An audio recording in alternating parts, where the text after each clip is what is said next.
Ce jour-là, nous avions rendez-vous avec un grand spécialiste de l'audition, un homme qui a consacré toute sa vie à l'oreille et au son.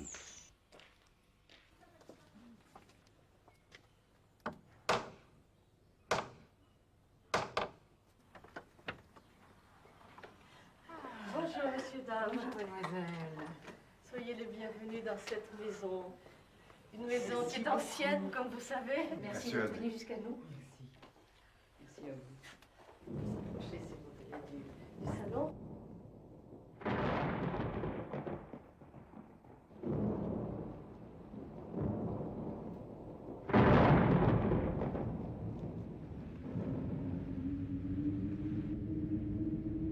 Au commencement était le son.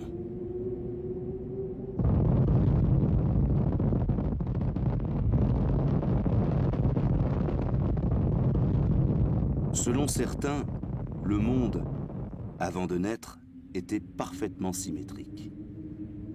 Un Big Bang se produisit et cette symétrie disparut pour laisser place à une formidable énergie. Le Big Bang est pour moi un événement fantastique et le nom l'indique, c'est un bruit phénoménal. Dans un espace qui n'a duré que 10 puissance moins 43, donc ça fait des milliers mais des millièmes de secondes, et il y a là un mur que personne ne dépasserait ou dépassera. En fait, quand le Big Bang a éclaté, c'était le résultat d'un bouillon sonique fabuleux, avec une température qui était de 10 puissance 32, donc quelque chose de capable de tout fondre et de faire tout éclater. Eh bien, le son apparaît avant la lumière, puisque c'est lui qui produit tout. Et l'expression de la lumière est simplement une répétition de ce qu'est le son, mais dans une autre matière. Le son, pour nous, ça touche l'air ou des métaux ou autre chose, et en fonction de chacun des matériaux, ça va se déplacer à des vitesses différentes. La lumière et le son, c'est la même chose, en définitive, ce que les gens n'ont pas vu.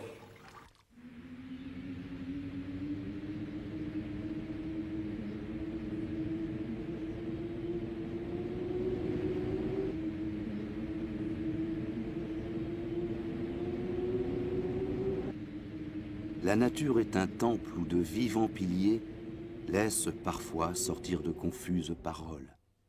L'homme y passe à travers des forêts de symboles qu'il observe avec des regards familiers. Il faudrait tout le temps être entre deux colonnes qui sont celles de l'équilibre, et en sachant très bien que si on veut éclater dans l'univers et si on veut progresser avec lui, eh bien il faut se laisser emporter, car lui marche à des vitesses folles. Et si on veut traverser les zones de pensée et tout, eh bien ces deux colonnes vont, en un moment donné, comme un ping-pong, sauter pour qu'il y ait expansion, rotation et mise en résonance. Quand on veut voir comment le monde a commencé, encore une fois, dans la profondeur de chaque ontogénèse, chaque commencement du monde, de chaque description, c'est toujours le son qui démarre.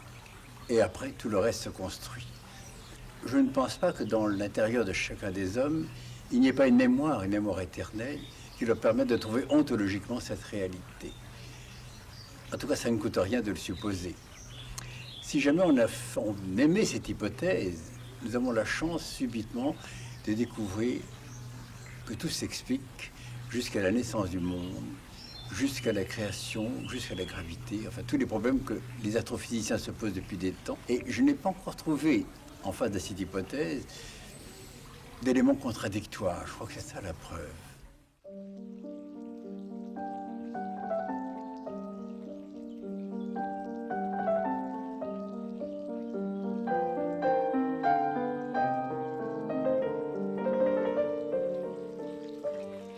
Et c'est intéressant de voir que les gens arrivent jusqu'à supprimer l'existence d'Hermès Trismégiste alors qu'il a écrit des choses étonnantes. Et plus j'avance, plus je connais le son, plus je me rends compte qu'il avait raison. Car ça explique pourquoi la cochlée, par exemple, a une forme de colimaçon. C'est pour pouvoir faire une analyse rapide. Et il ajoute, c'est là où c'est difficile à comprendre, que c'est le son, bien sûr, qui a fabriqué l'oreille. Mais maintenant, si tu veux comprendre le son, étudie l'oreille. Et ce qui est plus intéressant, c'est que dans la phylogénèse, c'est-à-dire dans le temps, dans l'évolution, l'oreille commence d'abord et le cerveau va suivre après. Il y a donc toujours une sorte de précession du système. Et si on a compris ça, on a à peu près tout compris. Alors on va passer de divers stades d'abord d'une oreille interne très simple, et puis qui va se complexifier. Et à un moment donné, elle va être essentiellement à la merci des besoins de l'élément qui va commencer. Par exemple, les poissons. Les poissons sont des animaux olfactifs essentiellement, mais ils se baladent dans l'horizontalité tout le temps.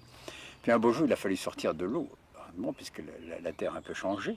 Et bien subitement, il y a un amphibien, un premier amphibien, qui a eu la chance de pouvoir protéger cette oreille et de la fermer, sans quoi on ne serait pas là. Mais tout ça, c'est programmé, il ne faut pas se faire trop de soucis. Et à ce moment-là, il y a eu une angulation du cou qui va être la course vers la verticalité.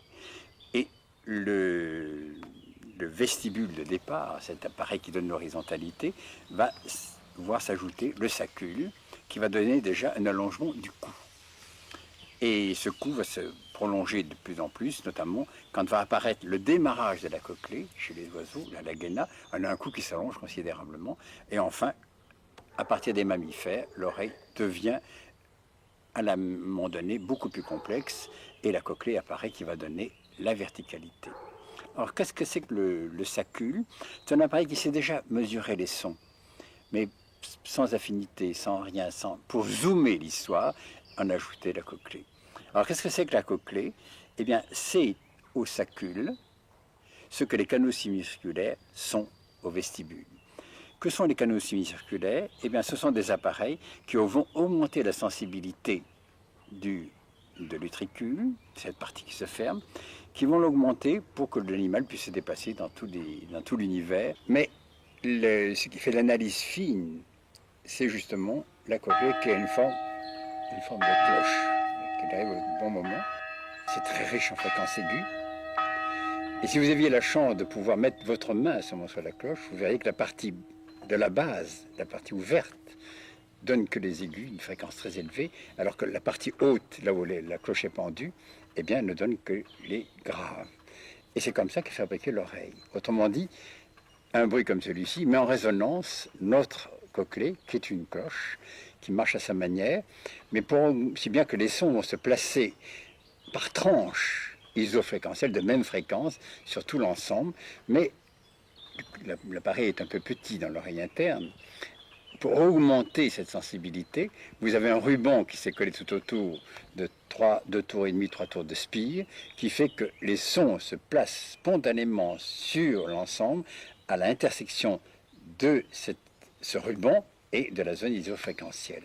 Les sons se distribuent sur la cochlée de la manière suivante. Il y a très peu de cellules pour les graves, dans la partie du sommet donc.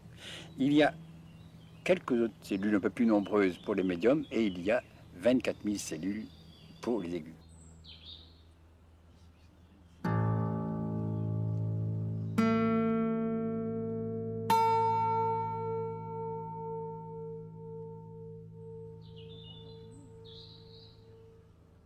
L'oreille n'a malheureusement pas beaucoup de cellules, puisqu'elle a 24 600 cellules, alors que le cerveau en a des milliards.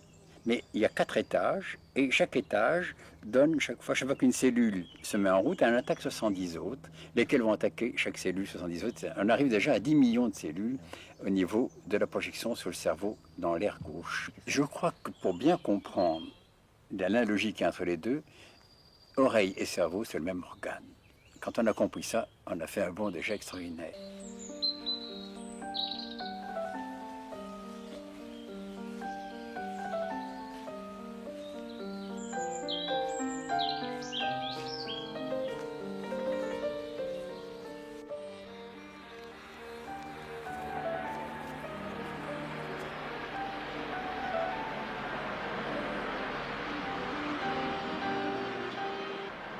Peut se défendre très facilement contre le bruit. Mais le message, c'est de dire, le son, c'est d'abord un générateur d'énergie. C'est un générateur d'énergie, ce que les gens n'ont pas voulu comprendre.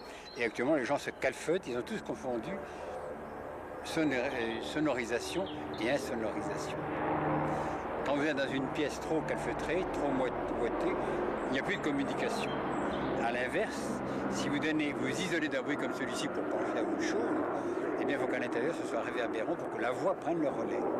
Nous avons plus besoin de son que nous avons besoin de nourriture, le cerveau. Et le stress, contrairement à ce que croient les gens, est une nécessité. Il ne faut pas qu'il y ait un être qui nous inhibe, qui va jusqu'au suicide. Il faut qu'il y en ait suffisamment pour nous motiver. Stress, ça veut dire mettre l'accent sur. Stress, c'est ce que ça veut dire. Alors si ça dépasse une certaine limite, alors après ça va. Alors maintenant, les gens deviennent fous. On peut prendre un jeune et le mettre à 150 décibels comme on le voit. Ça, c'est aberrant et on casse l'oreille. L'inconvénient, l'oreille cassée, c'est irrémédiablement cassée. On ne peut rien faire. L'organe de Corti, c'est-à-dire la cellule meurt. Et là, il n'y a plus rien à faire. Si bien qu'on est en train de fabriquer une génération de jeunes qui n'auront plus d'activité, qui n'auront plus de verticalité, qui n'auront plus la possibilité de charger et qui finissent comme des zombies. On ne fait rien. Il y a quelques lois maintenant qu'il faudrait limiter, mais c'est impossible à réaliser réellement.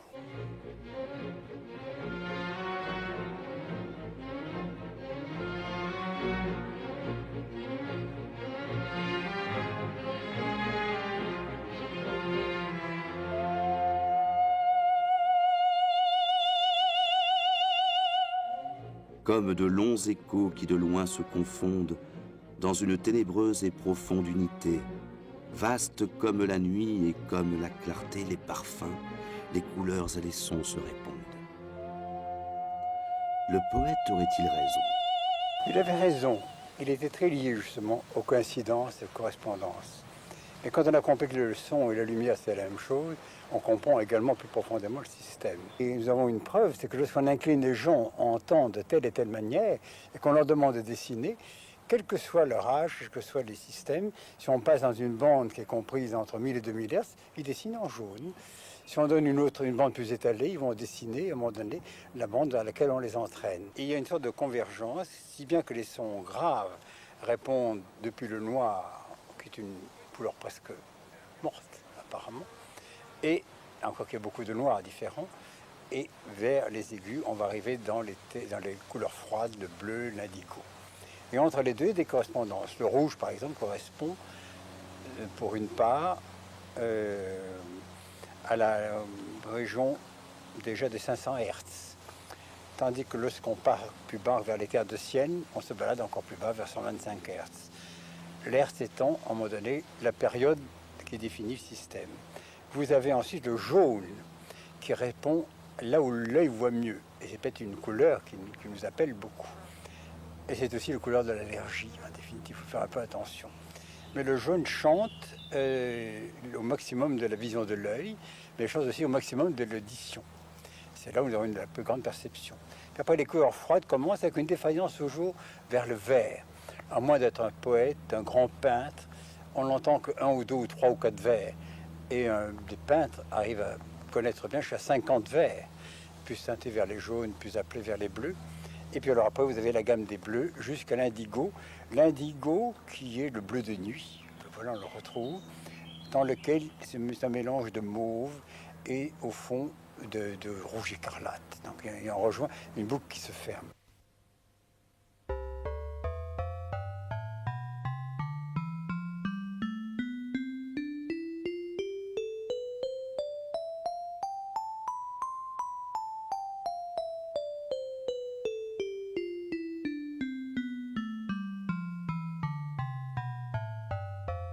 Il y a une correspondance et il y a une sorte d'analogie. Nous avons 11 octaves d'audition, c'est assez peu, mais nous avons encore moins, nous avons une octave de vision.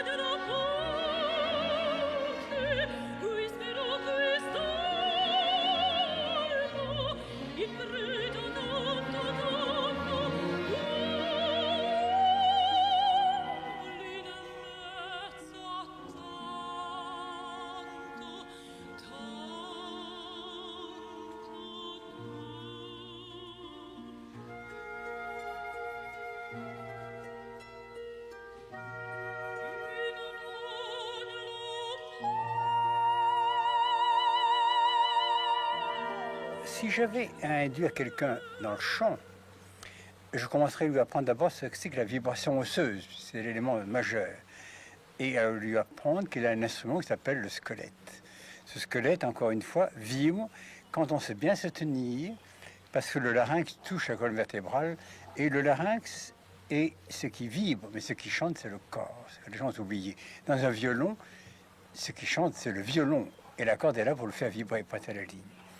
Et quand on se tient bien, le larynx touche la colonne vertébrale et ça chante tout seul. Si j'avais donc à chanter n'importe quoi, ou un air qui me passe en tête, je commencerai par apprendre le sujet, ce qu'on appelle la bouche fermée. C'est...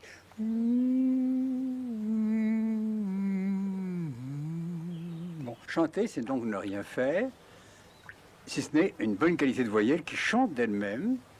Et si je reprends l'air de tout à l'heure, on aura ceci, en laissant tomber le ventre par terre comme impression, pour pas donner de pression. C'est...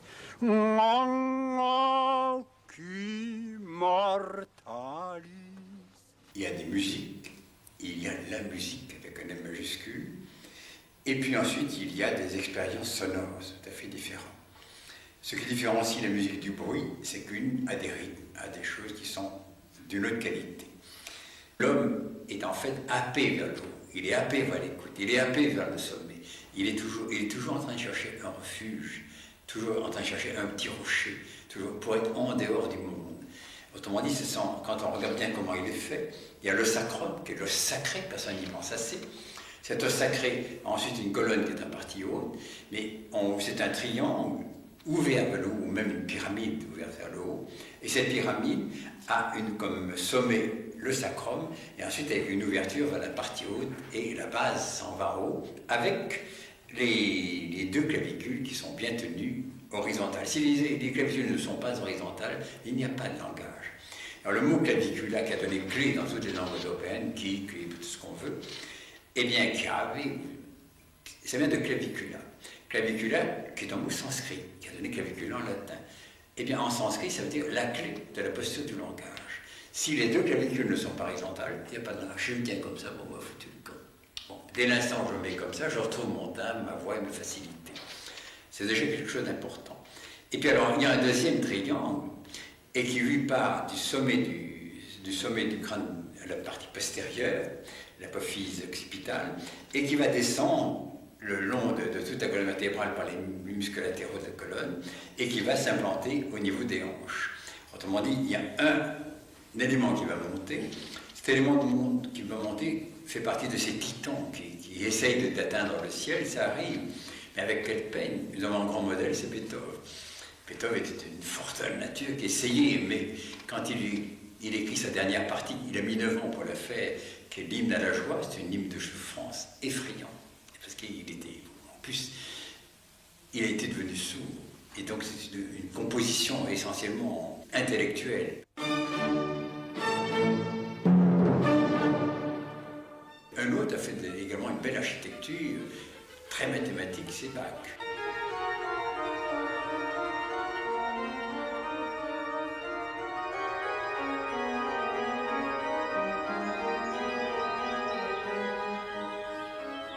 Il y en a un autre qui descendait de la pyramide du haut, qui s'appelait Mozart, et lui, il a traduit, les gens disent toujours, ce que les oiseaux lui disaient. Non, je prétends qu'il entendait au-delà des oiseaux. Il faisait comme les oiseaux, il répétait ce que le ciel chantait.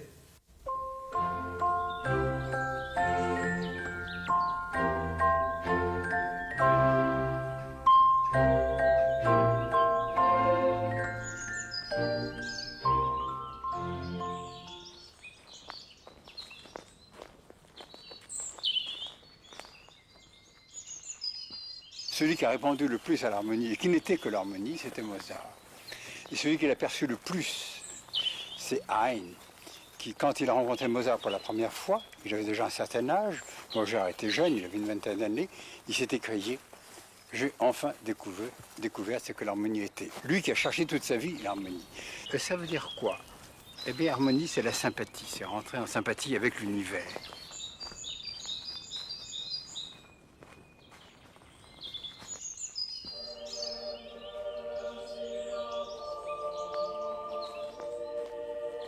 Depuis la nuit des temps, l'homme accorde à certains chants un caractère sacré. En effet, de tels chants produisent une fabuleuse énergie cérébrale et développent en l'homme un sentiment d'unité.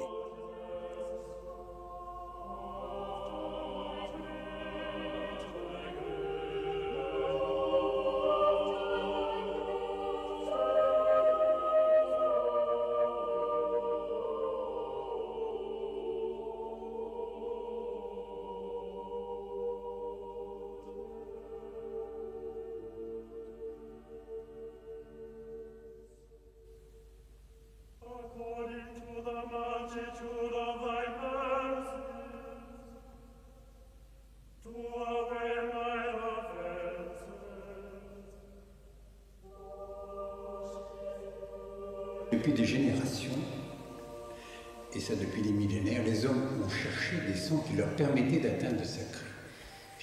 Et c'est devenu des sons sacrés.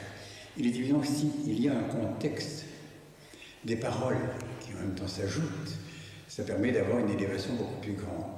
Mais contrairement à ce que croient les gens, ça n'est pas le chant en soi qui est sacré, c'est la manière de le faire.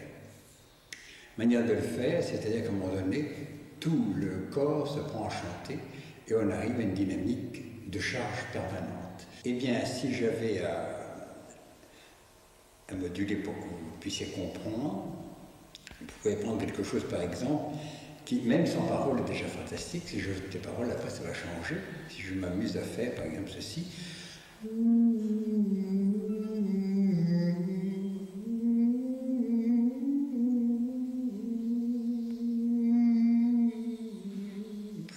C'est un chant qui fait que le corps devient un violoncelle, et je vais chanter comme le ferait un bénédictin, si vous voulez, mais en lâchant, donc en tirant bien sur mon côté droit pour avoir la dextérité, la verticalité, et en même temps le langage qui s'associe. Si je commence, je fais Virgo Dei genitrix, quanto tus non capitar bis, et tua seclausis, vicera factus homo.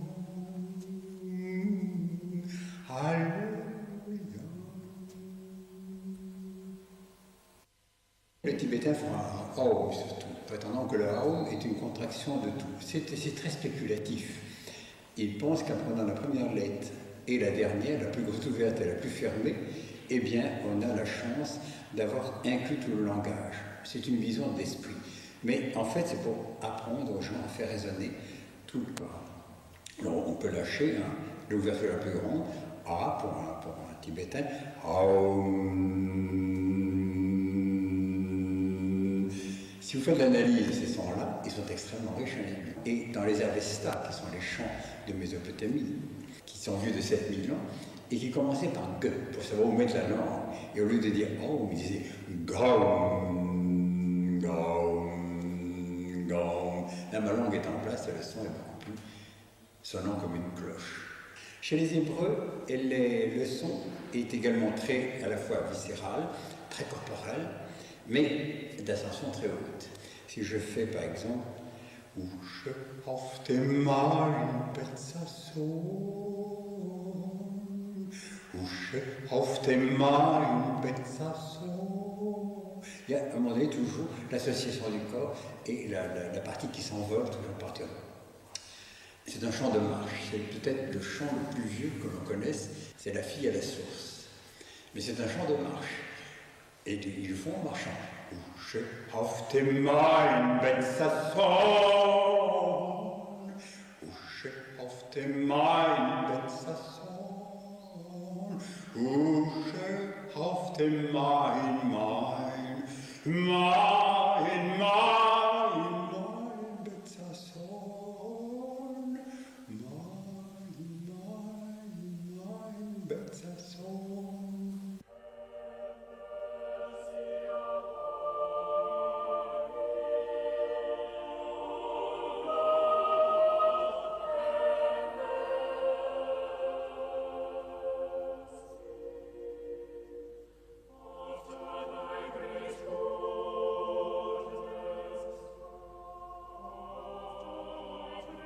Si vous avez dans une pièce un singe très habile, ce qu'un homme pourrait guère faire, et qu'il a une torche à la main, eh bien il est déjà un phénomène lumineux. Mais s'il prend cette torche qu'il a fait tourner, vous voyez un cercle. S'il est très habile, il fera un 8 chiffre, vous allez voir un 8 dans l'espace. Si maintenant il est vraiment habile comme un singe peut l'être, en courant dans toute la pièce, il allume la pièce. C'est une illusion. Eh bien, l'homme fait partie du même secteur, comme une flamme. Tout ça, c'est de l'illusion, c'est de l'énergie qui passe, et nous sommes vibrants de cette énergie. Le tout, c'est d'y participer. Vous allez être exclu, et ma foi, c'est une misère pour vous. Vous avez la chance de participer, et vous vivez en même temps. Regardez une flamme qui vit comme ça, vous vivez avec elle, il y a un phénomène de vie qui n'est pas un phénomène de mort de l'ensemble. On est en train de transcender la vie de ces organiques du système. Vous êtes au crépuscule de votre vie. Oui. Comment est-ce que l'homme Tomatis appréhende-t-il la mort? Eh bien, à toute tranquillité. Premièrement, j'ai pu réaliser que pour moi, un aller-retour, c'est facile à faire. Ça a été donné à quelques-uns d'avoir une mort apparente et de réapparaître. Ça m'a été donné. J'ai traversé tout ce que les gens qui ont eu la même expérience, ce tunnel qui nous fait revivre en quelques millièmes de secondes toute notre vie, de A à Z, sans appréhension aucune. Et bon, la chance m'a été donnée de faire un aller-retour. Je n'étais pas seul, il y avait des gens qui l'ont fait. J'ai rencontré énormément de moines qui ont eu cette expérience. Je crois que ça sera donné de plus en plus aux gens pour prouver que la mort n'est rien. Et qu'au bout de ce tunnel, quel que soit notre passé, nos difficultés et tout, il y a une lumière qui nous attend. Mais si on sait déjà que ça se passe et qu'on n'a pas peur, nous allons vivre. Sans quoi il y a une appréhension épouvantable, c'est celle de cette mort qui va nous éliminer, nous a craché ce pauvre corps sur lequel on met tant d'histoire. Le corps, encore une fois, c'est un instrument, illusion, une maya, bon, qu'il faut à un moment donné prendre pour avoir la chance de rencontrer la vie. Si vous voulez, l'existence est un état précaire qui permet à quelques-uns de rencontrer la vie.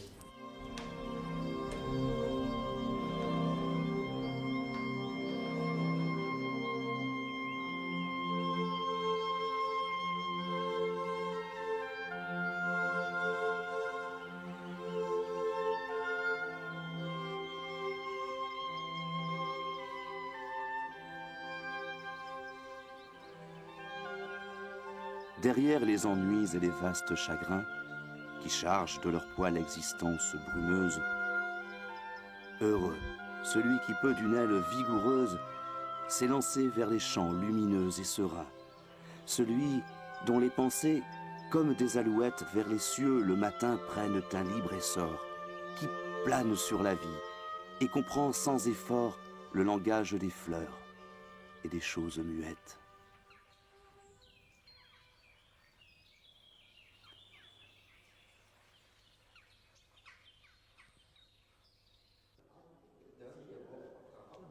Alfred Tomatis a consacré sa vie à essayer de mieux comprendre l'oreille et le son.